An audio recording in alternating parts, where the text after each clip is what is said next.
Coach, you've got a 8-game winning streak against South Carolina. What's it going to be like to face them wearing different colors? And, will you call Coach Swinney after that and, kind of share the game plan a little bit? Well,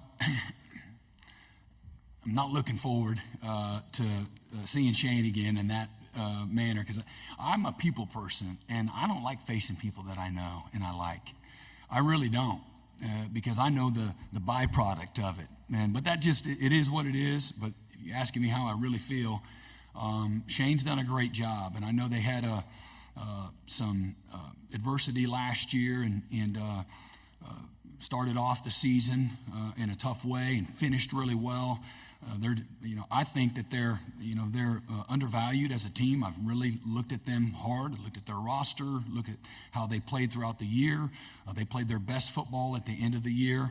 Even when they came up short, I spoke earlier about being a one-possession league, and they were on the wrong side of that a couple of times. But everybody they played, maybe exception of one person, I can't recall, but whether maybe it was Georgia, I think that was in Athens.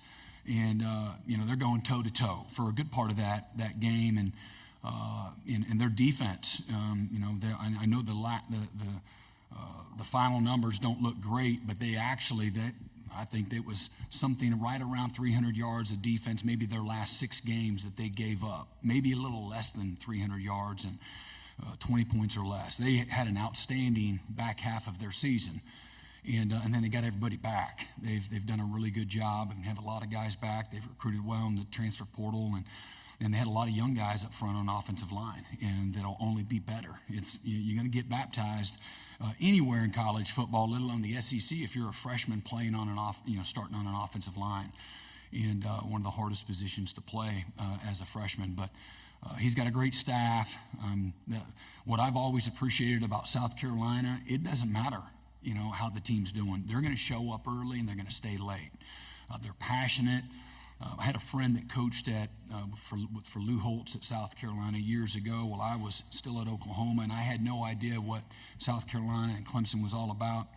And now that I spent a decade in that state, there's only, give or take, I don't know, I think it's 5 million people in the whole state, and they're going to have on 2 ends of the state, in the upstate and down in the low state, 2 programs on any given Saturday. Their stadiums have 80,000 plus people, and they are loud both places.